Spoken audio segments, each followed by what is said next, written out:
Good morning, traders. It is Wednesday, the 13th of May, 2015. It's 8:01 a.m. Chicago time. Thanks for joining. Derivatives trading involves substantial risk of loss. It is not suitable for all investors. My personal opinions, market data, and recommendations subject to change without notice. Past performance is not indicative of future results.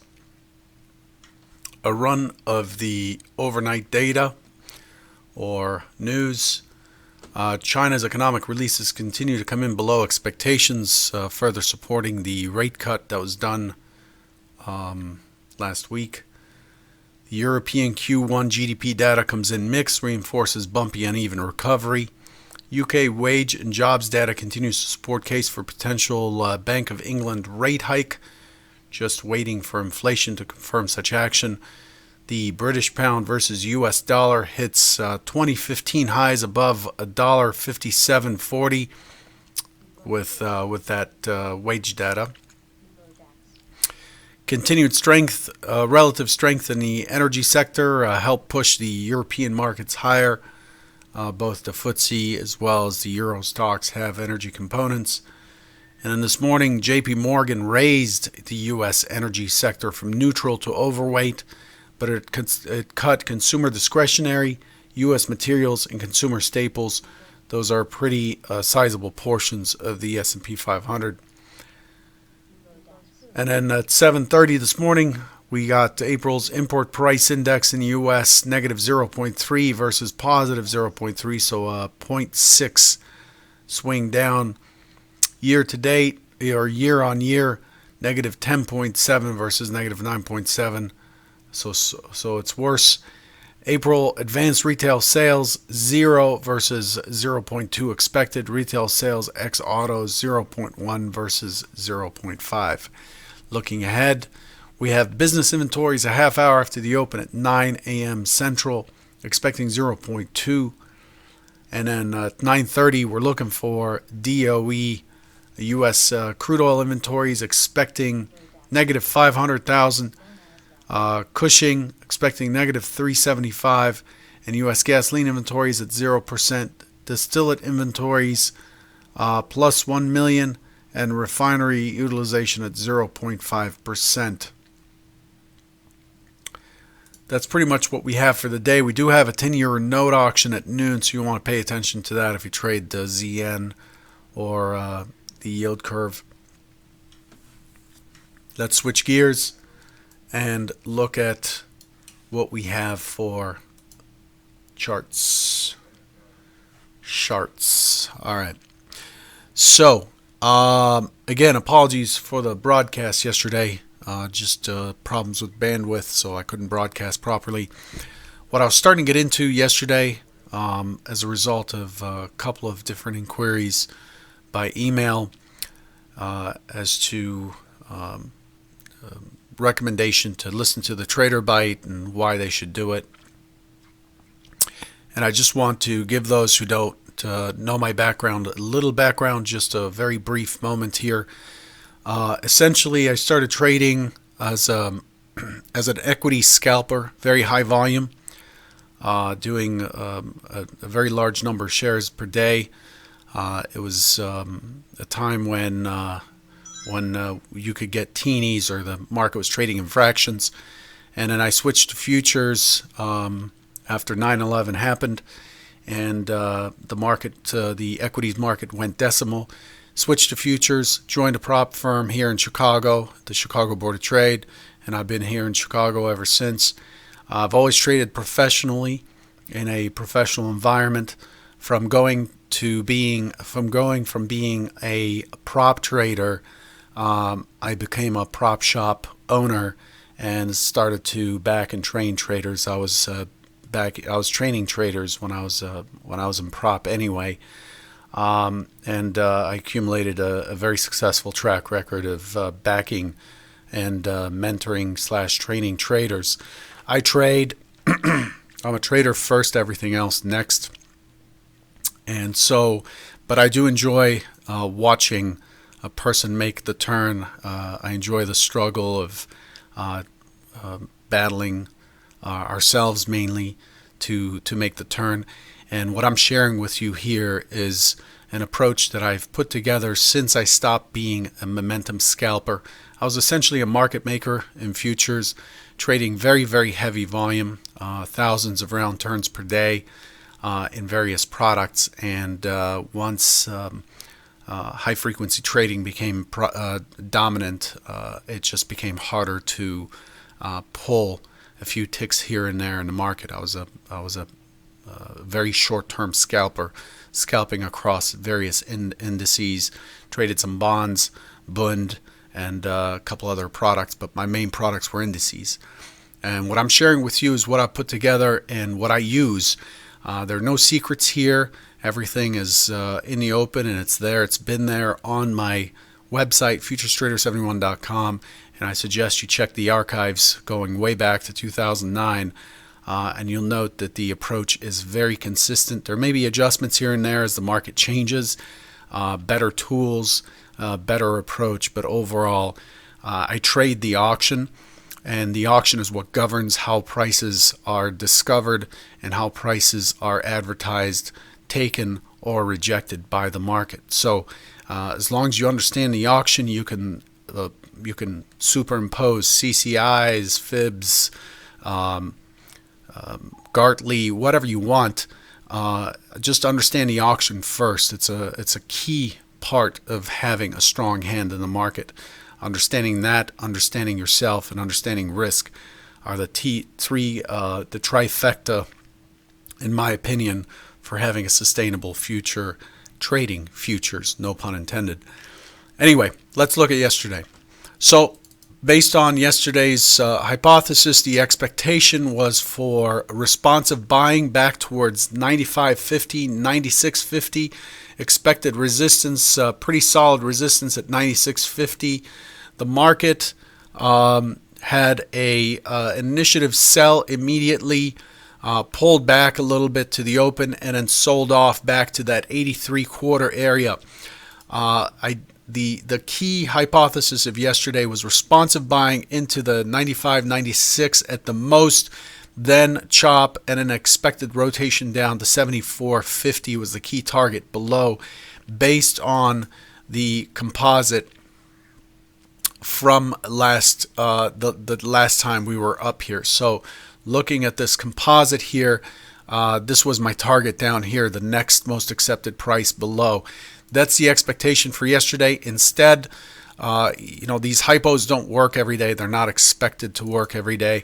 That's why I have multiple plans for what the market might do, and then I just follow whichever one shows the most strength.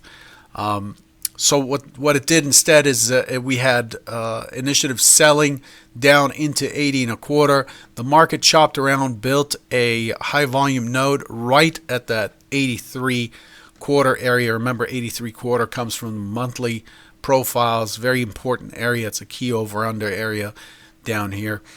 Chopped around, we found our buyer, beautiful rotation up here, 11.75 points, 12 points or so, and we hit right into that resistance, the expected resistance.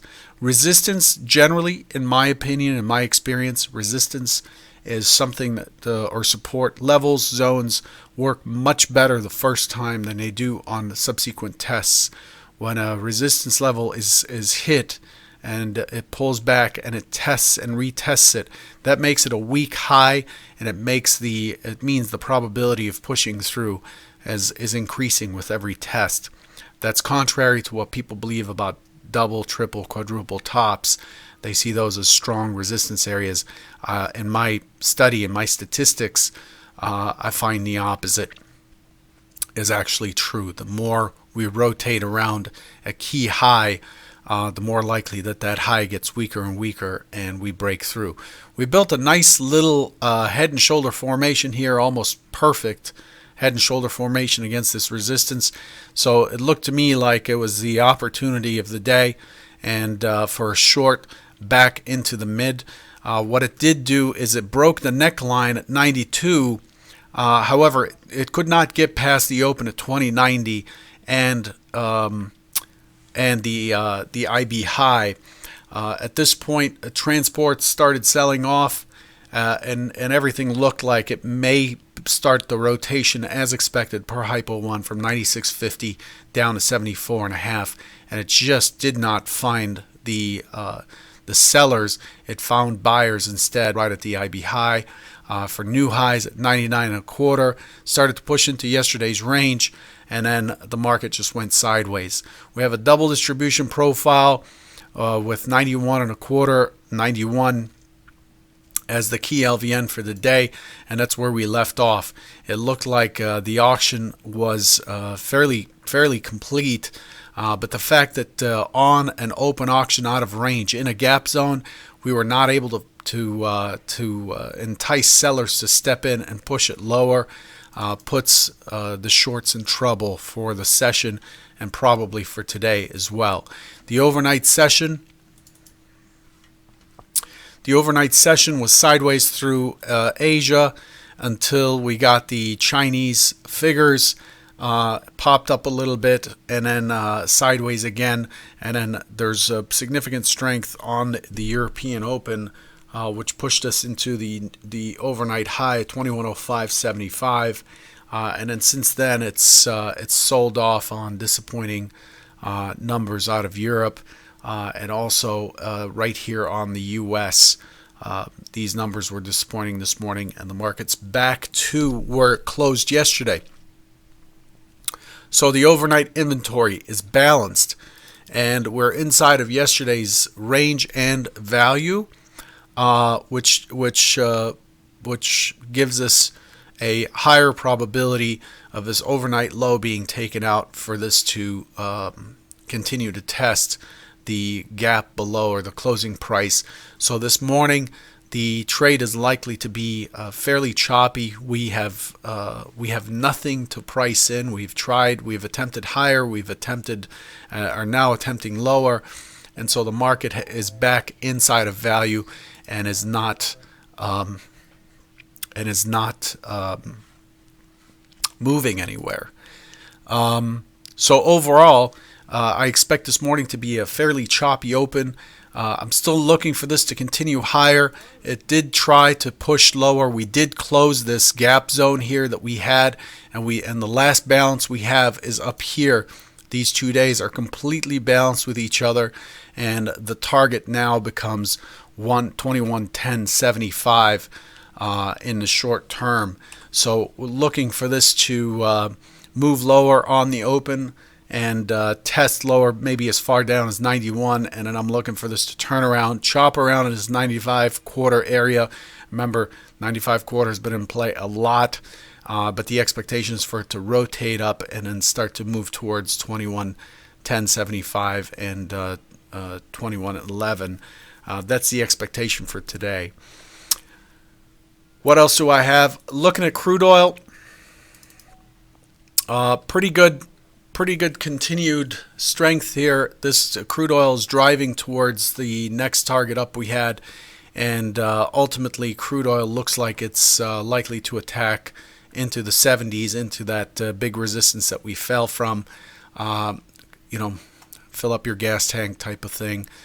So overall, crude is fairly strong, and it's taking back this LVN zone. Now, if I scroll up here, you can see on the side, you can see that back up here in the 80s we had a fair amount of volume, not very much, but on the composite we had a fair amount of volume that signifies acceptance, and then we had an LVN zone, a dead zone, a low volume zone from 78 down into 62.50 or so, and we just started testing that dead zone. If this market takes out 62.50 on the upside, look out above. It's likely to keep crawling up towards that 78-79 resistance area. I know that's a long shot. I know that's a big call for crude, given how weak it's been. But this product is in recovery, and I would not overstay any shorts in here much at all. It has moved up quite quickly. It is building some volume here, but overall the pattern suggests further highs on crude. Anyway, That's all I had for you for today. I don't want to tie you up any further. It's been 15 minutes. Hopefully, you're getting something out of these trader bites. Every morning, you're seeing the consistency with which the market's being approached and the fact that there is a plan every day for what we're looking for. We let the market confirm one side or the other, or show us, tip its hand a little bit to show us which side has the strength. We measure it by the opening type. We measure it by the type of action we get on the open, what levels we test.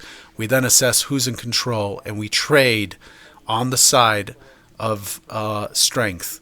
On pullbacks or whatever, we trade on the side of strength. So the goal is to have a plan, wait for the market to select which part of your plan is likely to play out, and then to trade from that side until context changes. Good luck to you. I'll catch you tomorrow. Take care.